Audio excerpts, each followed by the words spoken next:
Okay, good morning to everyone. I am Ayla Marie S. Arroyo and I will be going to discuss for now another lesson.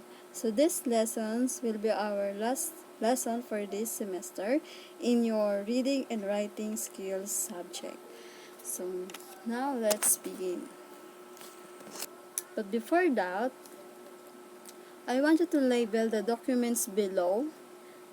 Choose your answer in the box. So, may mga ipapakita ko sa inyong mga documents and you are going to label kung anong klaseng document siya. First is this. So, what kind of documents is this? So, if your answer is official correspondence memo or memorandum, that is correct. So, next is, how about this? What kind of documents is this? Yes, that is college admission. Next is, oh my god. Okay. Lastly is, okay, what kind of documents is this? Okay, so if your answer is resume, that is correct. So, these are the sample documents na inyong makikita. And now, we were going to discuss another lesson, which is the lesson 13, Purposeful Writing for Professions. So this is your last lesson for this semester in reading and writing skills only. So, but before that, let's get to know a unique features of composing professional correspondence. So, in a unique features of composing professional correspondence, so it helps you to learn the purpose, guidelines, and different parts in writing resume. Application letter both for employment and college admission, and office correspondence. Each professional correspondence is followed by writing activities to practice and enhance your writing skills. So, the following examples are of the documents is resume, application for college admission, application for employment, and various forms of office correspondence. So those are the example of documents. And now, let's get to know the resume. So in resume format, so it is basically if you are going to apply for a job for any work, hiring administrators like the managers usually require applicants to submit a resume. So if you're going to apply a job, so you need to submit a resume to any managers na pag-a-applyan nyo. So, to give them an overview of yourself, you need to know the different formats in making a resume so that it fits their standard. So, may iba't iba tayong formats in making a resume. So, below are the 3 types of resume format for you to allow. So, we have 3 types of resume format. So, the first one is the chronological format. So, in chronological format, is used to emphasize the applicant's work experience progress. So, in chronological format, so, here ini-emphasize niya yung work experience ng applicant o yung taong nag-a-apply. So, sa chronological format, kailangan mong ilagay yung mga work experiences mo. So, as I remember from my professor in college, so sabi niya, it's better kung sisimulan mo yung experiences mo from present to past. So, for example, this is, we are now in 2022. So, ang last work mo pa is 2021. So, yun ang uunahin mong ilalagay sa work experiences mo. From present to past. Pababa siya. So, ganun siya. So, it starts with the complete work experiences followed by the educational background. So, work in chronological format, um, work work experiences muna bago yung educational backgrounds. It is best used if the applicant is applying for a job related to his previous experiences. So, it is best used kapag chronological format ang gagamitin mo. It is best kung yung a-applyan mo na bagong job is related doon sa past mo na job o sa past mo na experiences na job, and has 10 to 15 years work experiences. So, it's better kung meron ka ng 10 to 15 years work experiences. So, in chronological format. So, the second one, this is the example of chronological format. So, as you can see, your name, the address, phone number, email address, laging nasa taas dyan, nauuna yan, yung heading, and the second one is the objective or yung summary, and the next one is the professional experience, so yung experience mo na. Tapos next is yung relevant skills, and then lastly yung education background mo. So, yun ang chronological format. The second one is the functional format. So, in functional format, on the other hand, focus is on the skills only, not on the work history. So, here in functional format, it focus only to the skills of the applicant. Hindi dun sa work experience niya, hindi dun sa work history niya. It is best used if the applicant change career or if re-entering the industry after a long absence. So, it is best kung magpapanibago ka o magpapalit ka ng career o susubok ka ng ibang career. So, it is also used by the high school or college students entering the industry. So, that is the functional format. It focuses only to the skills, not on the work history or not to the job experiences. So, here is the example of functional resume. So, as you can see it, but I can read it. So, first is the name and contact information. So, always remember, laging nauuna ang name, address, contact information sa unahan. Lagi siyang nasa heading. And the summary, yung summary ng work mo. And next is the area of experience. So, kung saan ka magaling, for example, retail sales, data entry, Microsoft Office, typing, complaint resolution, service-based selling, fluency in French and Spanish. Next is the skills group by team. So, next na yung skills. So, skills, for example, the process streaming.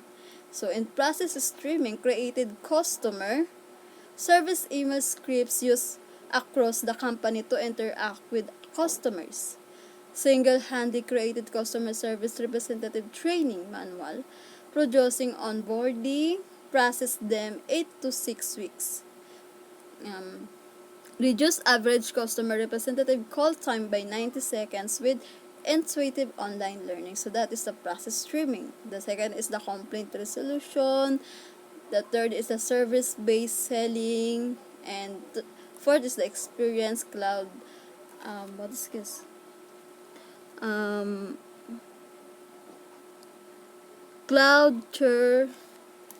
Clearwater, and Trade Law 2016, and the lastly is your education background.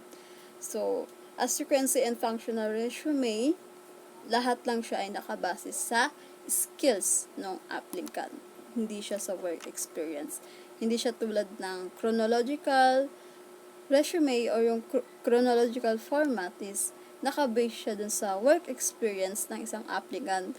Pero dito sa functional resume, skills only, yung skills o yung kakayahan only ng applicant. The third one is the combination or hybrid format. So here, in combination or hybrid combines the chronological and functional format. So, here in combination or hybrid format, kinombine niya na yung chronological and functional format. So, it means meron na siyang work experience and meron skills. So, it works best if the applicant is aiming for a career change or wants to present both skills and accomplishments. So, yan, it is best for applicant for the career change. So, pwede niya na ditong ilagay yung skills niya at saka yung mga work experience niya sa combination or hybrid format. So, combination na siya ng chronological and functional format. And this is the part of resume. First is the heading. Yun nga yung name. Always remember yung name is naka-bold. Then, sa under niya is yung address, your contact number, or kung may email ka, ilalagay mo rin ang email doon. And after nun, magkakaroon ng line. Nakikita nyo, heading, tapos magkakaroon ng line. And then, objectives. So, yung objectives mo kung bakit mo gusto mag-apply doon. Next is the professional summary. And third is the expertise and achievements. Fourth is the work experience. And lastly is your educational background. So, next is writing your resume. So, below are the important features of a resume. So, eto na, i-discuss na natin yung mga features ng resume. So, number 1 is the heading. So, heading includes the applicant's complete name, current address, and contact details such as cell phone number or email address. So, here in heading includes, sa heading pa lang naka-include na yung complete name nyo, and then yung current address nyo o yung kasalukuyan na address nyo, contact details nyo, such as cell phone number or email address. So, it's better kung maglalagay ka ng cell phone number or kung may mobile ka, ilagay mo, and also your email. So, the heading can be written in the center or on the left side. So, pwedeng isulat ang heading sa gitna ng papel o dun sa left side ng papel. So, make sure that the formatting style, especially the font type, looks professional. So, always remember na kapag gagawa kayo ng resume, dapat it looks professional. So, dapat yung mga formatting style mo, yung mga font size mo, yung mga font yung mga font that's like the Times New Roman, yung mga ganyan, yung mga font type mo is professional. So, like for example here, so here, all the information in heading is in the center. So, the first is the complete name of the applicant. So, Ronan T. Kena Adman. So, always remember na naka-bold yung name. Next is the address, the Los Libertadores Saint Common Mambajao Camigen. Next is the phone, next is the mobile, and lastly is the email. So, bakit importante ilagay yan kung meron ka? Kasi para kahit na pag hindi ka na-contact dun sa phone number mo o sa mobile number mo, that company o yung company na in-apply mo is pwede kang i-message through your email. Na for example, na natanggap ka dun sa trabaho na ina-applyan mo. The heading contains basic information about the applicant. So, in heading, so it contains only the basic information of the applicant. So, basic information mo lang dapat ang makikita sa heading. So, next is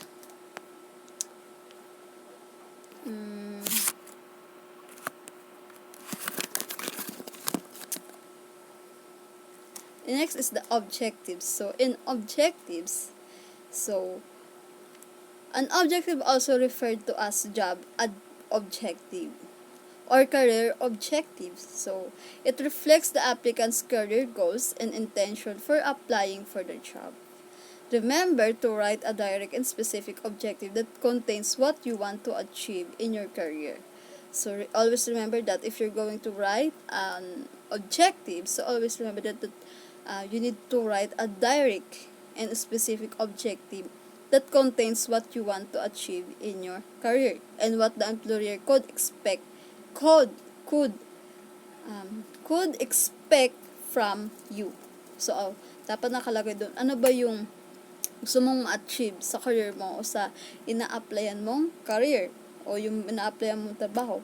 Ano yung gusto mong ma-achieve. So, and also, dapat naka-include sa objectives is yung kung ano yung pwedeng ma-expect ng employer mo sa'yo.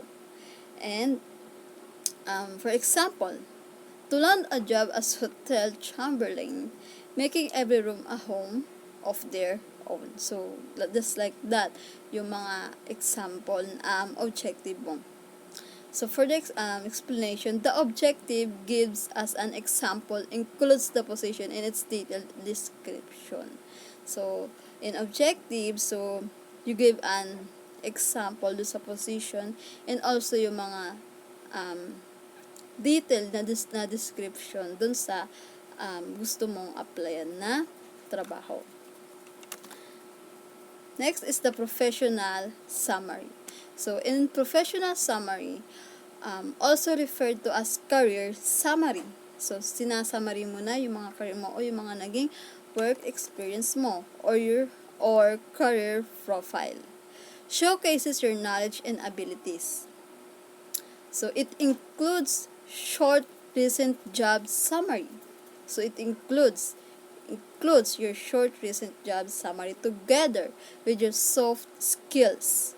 Like for example, problem-solving capability, adaptability to change, etc. So, for example, good learner, a flexible and hardworking. So, hotelier with 1 year experience in providing customer service, preparing beds, and maintaining cleanliness of the hotel rooms. So, ganun ang professional summary. So, for the explanation, that this highlights the most valuable and recent job experience of the applicant. So, hina-highlights mo lang dito yung mga valuable, and yung recent job experience mo. O yung applicant, ganun. Next is the expertise and achievement. So, in expertise and achievement, this also refers to the professional skills and qualification of the applicant. It includes personal and technical skills, including the certifications and recognition received. So, it includes yung mga technical skills mo. Like for example, magaling ka sa computer, ganyan. Data encoder, just like that. So, yung mga certifications mo, yung mga nakuha mong recognition during your habang ikaw ay nag-aaral o kaya nga meron kang inatinan na isang what do you call this? Isang diba in seminar nagkakaroon din ng mga certifications and recognitions o kaya sa mga school yung mga mga nakuha mong certifications na related doon sa ina-applyan mo na trabaho. Example, order taking skills. So, yun. Receive recognition as Best Housekeeper dated October 2000 for excellent in finishing room makeup on time. So, dapat connect siya doon sa technical skills mo. For the explanation, this is the part where the applicant, with or without experience, can write a detailed description of his abilities and skills. So, yun. So, 5 is the work experience. So, in work experience, this is also called employment history, relevant experience, or work history. Work experience is a part of a resume where the applicant states all previous employment. If you have no work experience yet, write first the education background and include the optional part training and seminar attended. So, in work experience, nilalagay talaga siya para malaman ng employer mo o nung ina-applyan mo kung ano na yung mga na naging work experience mo. And also, kapag wala ka pang experience, ang una mong ilalagay is yung educational background mo. And sa baba nun is yung mga na-attendan mo na training and seminars. It also related to your career. For example, housekeeper Camiguin Highland Resort, August 2002 to October 2005. So that's the example. Kung wala ka pang ito ang housekeeper Camiguin Highland Resort is yung work experience ng applicant. Nagtrabaho siya dun noong August 2002 hanggang October 2005. So, in explanation, the example shows the applicant's job title. So, dapat nandun yung job title, the employer, and the length of service. So, length service kung ilang taon kang nagtrabaho dun sa pinagtrabahuan mo. Number 6 is the educational background. So, the educational background section can also be labeled as academic qualification, or education and certifications. Write the degree together with your major, minor, or concentration if there is any, kung meron lang, school and year attended. So, for example, TESDA Camiguin School of Arts and Trades, year of 2001 to 2002. So, that is the example of educational background. So, in explanation, the inclusion of educational background from preschool to junior high school is not required in this part. So, hindi na kailangang ilagay yung background from your preschool o nung elementary ka hanggang sa junior high school ka. Hindi na siya, no need to write it or no need to hindi mo na kailangang ilagay sa resume mo. Mentioning only the details on where and when the applicant got his senior high school and college degree would be enough. So here, you need to only mention your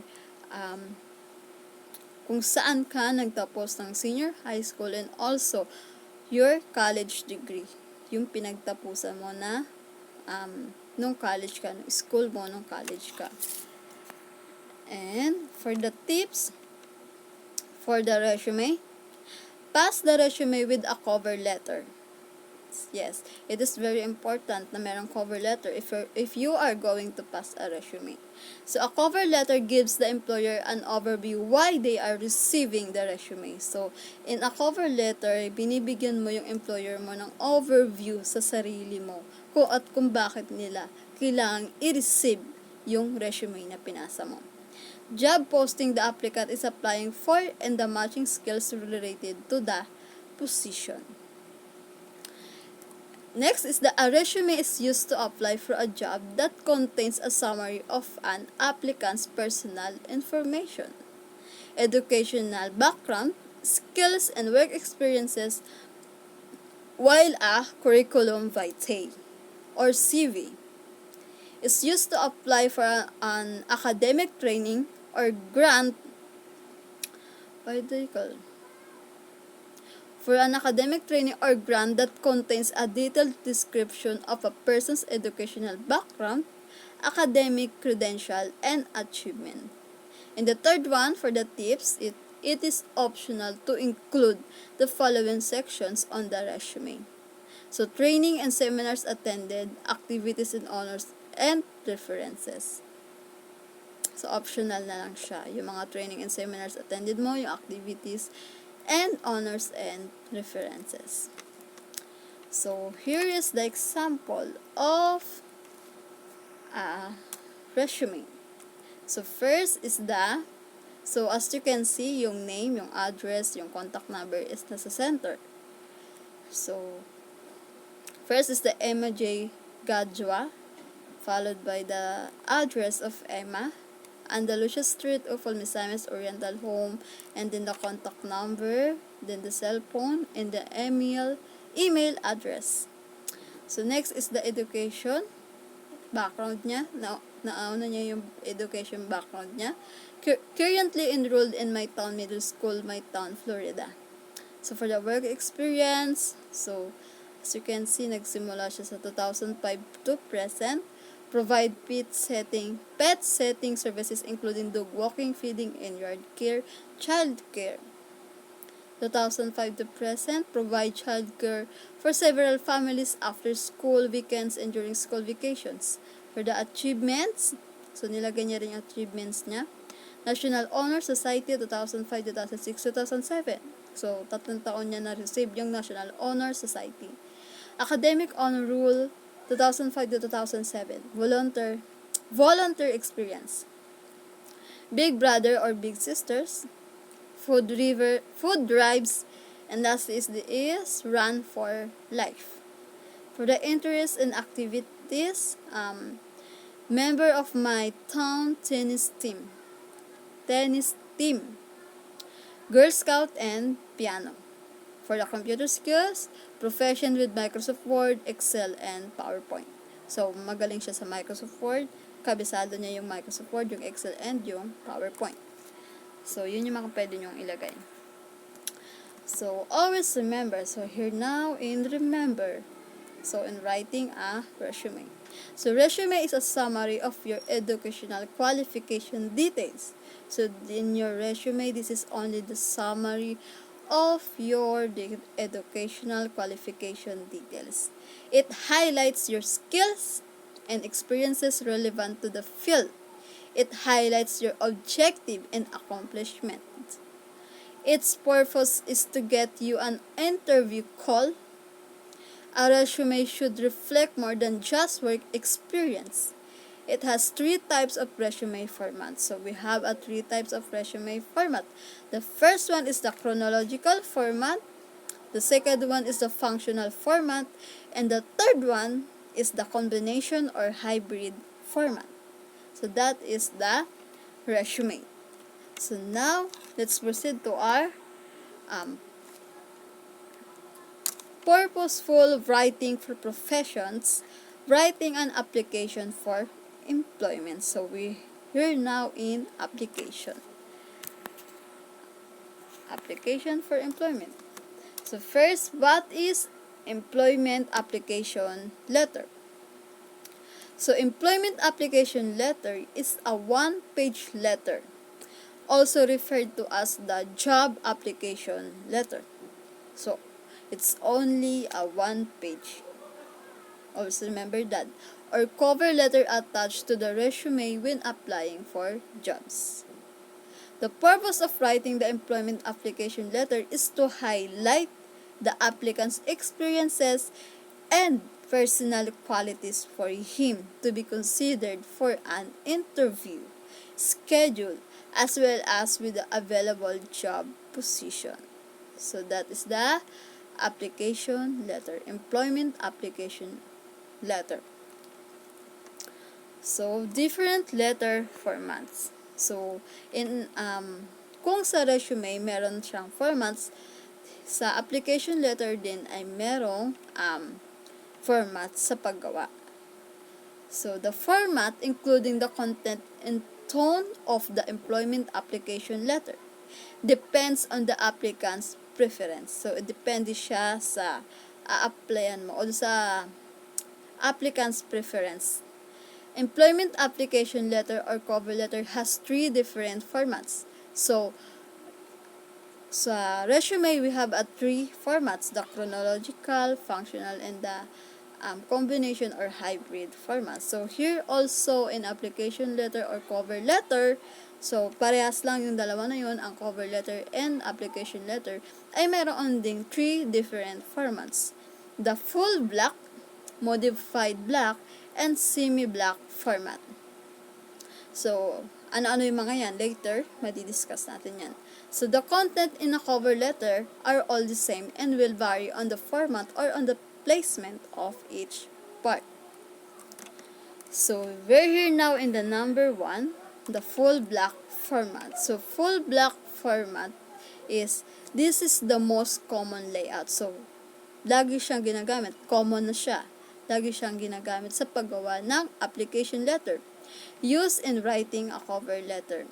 So, in this format, all parts are justified to the left.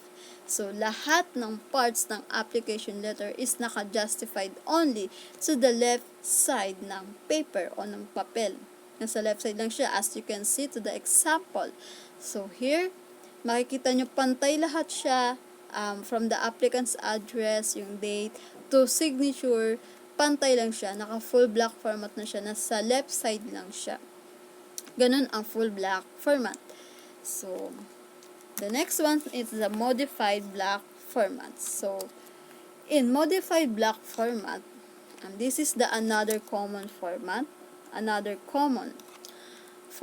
Used is the modified black format. So, modified black is a type of format where applicants' address, complementary clause, signature, and senders identification is shifted to the right side. So, from yung applicant address, yung date, complementary clause, signature, nasa right side na siya ng paper. So, yun ang semi-block format. So, note that the first sentence in the body or in each paragraph is not indented. So, ino-note nyo to yung first sentence ng body o dun yung body ng letter mo, or in each paragraph is not, hindi siya indented. So, hindi siya naka-indented. So, yun ang modified block format. So, tatandaan mo lang kapag modified block format, yung applicant's address, yung date, complementary clause, signature ay nasa right side na. Nasa right side ng papel. Hindi na siya nasa left side. Hindi siya tulad ng full black format. So, dito sa left side, ang matitira na lang dito is yung hiring person's names and company, address, salutation, and also yung body letter. So, yun ang modified black format. Next is the third one, the semi-black format. So, in semi-black format, the least used format is the semi-black format. So, bihira lang siyang ginagamit. So, it is almost the same as the modified black format. So, the same lang siya, pero may pinagkaiba. So, however, the difference is that the first sentence in each paragraph is naka-indented siya. So, parehas lang siya sa semi-black. Sa modified black format, yung applicant's address tsaka yung complementary clause is nasa right side. Pero, dito, bawat first sentence sa bawat paragraph o sa unahan ng paragraph is naka-indented siya. So, nakapasok siya. So, that is the three format ng application letter. So, the first one is the full black format, second is the modified black format, and the third one is the semi-black format. So, yun ang tatandaan mo sa paggawa ng application letter, these three formats. So, here, so if there is no required format, it is recommended to write it in full black. So kung wala namang nire-required yung company na a-applyan mo ng format, so, it's better kung gagamitin mo, o it's recommended na mas gamitin mo into full black format. So, with 1 inch margin on all sides, single space, and preferably using Times New Roman font and 12-point font size. So, it's better kung wala lang na required format yung ina-apply mo. Pero kung meron, syempre susundin mo yun. And also, dapat yung mga font size mo, yung mga font na gagamitin is professional, just like the Times New Roman. So, palagi talaga itong ginagamit yung Times New Roman in professional kasi napaka-professional niya tingnan sa papel. So, in components of a letter, so the first one is the heading, date, and inside address. So, in the heading includes the applicant's address to make it easier for the employer to easily contact the applicant. So, yun ang reason kung bakit nasa heading yung address ng applicant. So, para mas mapadali yung pag-contact ng employers doon sa applicant. So, the date written below the heading indicates. So, yung date is nasa ilalim na siya ng heading, which is yung name and also yung address ng applicant. To sa baba nun is yung date. Pero may spaces yun. The date written below the heading indicates the date with when the letter was written. The inside address refers to where and to whom the letter is addressed. So, dapat nakalagay din doon is kung kanino mo isi-send yung letter na yon o kung saan mo siya isi-send. Dapat nakalagay din doon yung address ng pag-sisendan mo. Ensure that there is a line in between heading, date, and inside address. So, always make sure na dapat merong space o merong isang one space yung pagitan ng heading, date, and inside address. So, like for example here. So, here. So, the example first is the Jerome Sevilla. So, followed by Andalusia, St. Lumbia, Cagayan de Oro City. So, makita nyo yung name ng applicant and also yung address niya. Then, space, then yung address, kung kailan nyo siya ginawa, April 3, 2002. And then, space again, then doon na yung ilalagay yung name ng pagsisendan nyo o yung receiver ng letter nyo. Here, ang receiver niya is si Mr. Chris S. Lopez, Human Resource Manager, Spring Hills Mountain Resort, Gitago, Cagayan de Oro City. So, here for the example, for the explanation, written on the first two lines of the heading is the address of the applicant. So, in first two lines, dapat yung address ng applicant. And also, this includes the street number, city, state, and zip code. The format in writing the date is monthly, day, year. So, for the date, susundin nyo itong format, month muna o buwan, then yung day, and then year. The inside address includes the name of the employer of the human resource manager, his job title, name of the company, and address. So, yun ang example ng heading, date, and address. So, for the greeting or salutation. So, greeting or salutation is written to indicate for whom the letter is. It should be start with the word dear, followed by the last name of the receiver. And the salutation with a colon, yung dalawang tuldok, if the name has not been obtained. Address it as ma'am or sir. So, for the example, dear Mr. Rosales, tapos colon. Or dear ma'am and sir, colon. So, the greeting or salutation addresses the person concerned with the hiring process. So, that is the greeting or salutation. Next is the body of the applicant letter. So, the body is the most important and critical part. So, this is the important and critical part ng isang application letter. Part in writing the employment application. Letter is its body. It includes information on the job. The applicant is applying for where the job posting was seen. So, saan niya nakita yung job. Then, and the skills and experiences the applicant possesses. You can also highlight the reason for a career change. So, pwede mong i-highlight yun, yung reasons mo kung bakit ka nagbago ng career. If there is any, kung meron lang. Finalize the letter in 2 or 3 sentences by including the reason why the applicant is perfect for the job and the statement of the applicant's desire to meet the employer or human resource person. So, like for the example here. So, I am writing to express my interest in the managerial position posted at Job Street. So, here,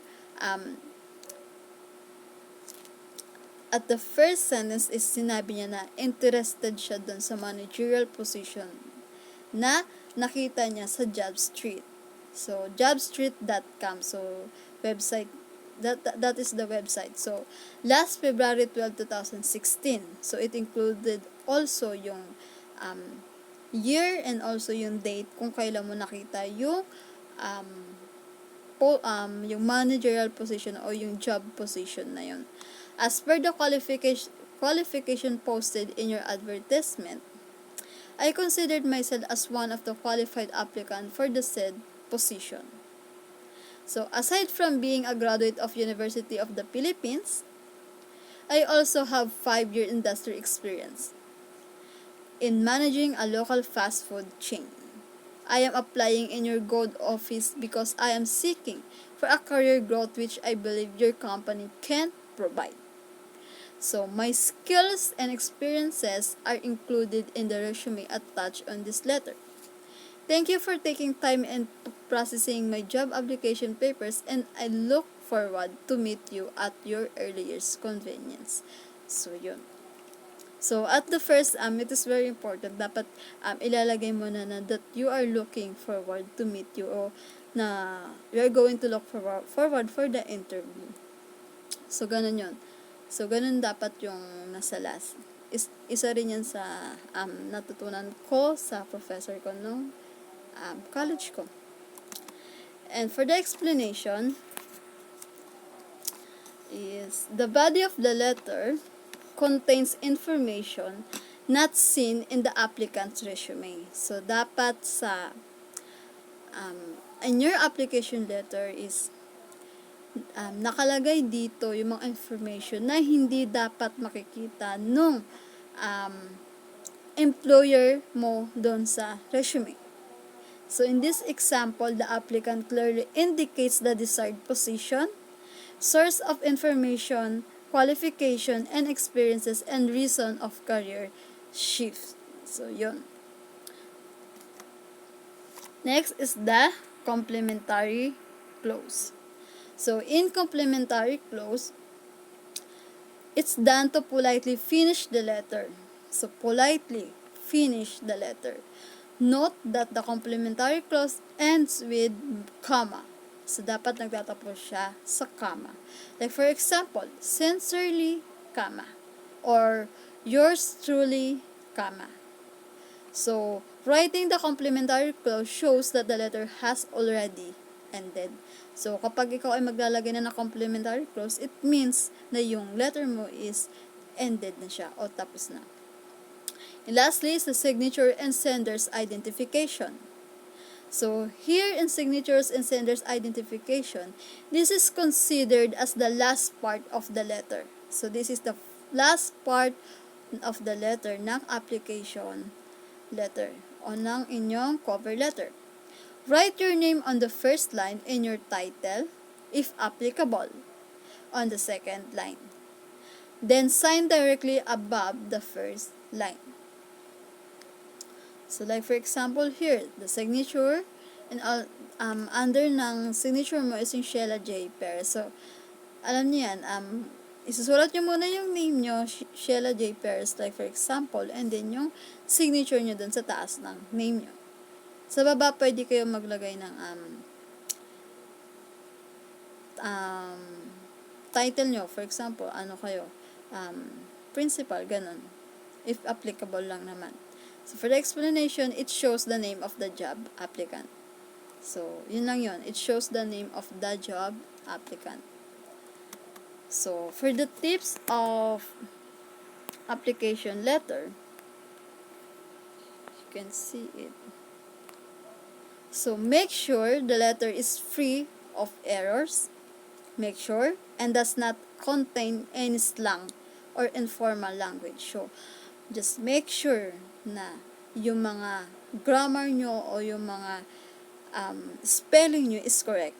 So, dapat free of errors yung gagawin ninyong application letter or yung cover letter. And also, wag kayo gagamit ng mga slang or informal language. So, this should be written in a professional manner. So, dapat nakasulat siya into professional manner. So, it to be considered as a good employment application letters para masabi siya na yung application letter niyo is good for employment. So, limit the letter up to 1 page only. So, dapat ang inyong cover letter is nasa 1 page only. Kasi kapag nag 2 page na yan, maybe, siguro tatama rin na yung employer niyo sa pagbabasa no cover letter nyo. The employer or human resource person will not have time to read letter longer than this. So, just like what I said. So, wala silang time para magbasa ng napakahabang cover letter mo o yung application letter mo. So, it should be only 1 page. So, it is advisable to computerize the letter so that it can be read easily. So, it's better kung naka-computerize kapag gagawa ka ng application letter. Ito-type mo siya para mas mabilis siyang mabasa. And print it in a good quality paper. So, yun. So, since now we are now in 21st century, so, kung saan more on technology na talaga ang ginagamit natin. So, ganun. The cover letter must not repeat elaborated details written in the resume. So, just like what I said, dapat ang nakalagay sa cover letter ninyo is yung mga information na hindi dapat makikita dun sa resume ninyo. So, the applicant must not assume that he is hired after submitting the cover letter. So, dapat here, dito, yung applicant, hindi ka kagad mag-assume o hindi ka dapat mag-expect na hired ka na kagad dun sa position na ina-applyan mo. So, ang kailangan mo lang gawin dun at the end of your cover letter is sinasabi mo na you are seeking o you are expecting an interview dun sa just like here. So, you are looking forward for the interview. So, ganun lang siya yung ilalagay nyo. So, dapat kapag magpapasa kayo ng ganito, wag kayo mag-expect na matatanggap kayo kaagad doon sa na-applyan ninyong trabaho. So, and lastly is, the employment application letter is attached to the resume and not the curriculum vitae. So, curriculum vitae are submitted for academic purpose and not for job application purpose. So, yun lang yun. So, dapat yung application letter nyo is naka-attach siya dun sa resume ninyo, hindi dun sa curriculum vitae. So, yung curriculum vitae, nilalagay lang to sa academic purpose. Just like in sa thesis. Sa thesis meron niya kasi naglalagay kami ng curriculum vitae sa thesis namin. So that's all. So yan. So here in this is that's all for today. At this Purposeful writing for professions, writing an application for college admissions will be continued on Thursday to our live session. So, doon ko siya i-discuss. So, yun lang muna. So, that's all and thank you for listening to my video recorded.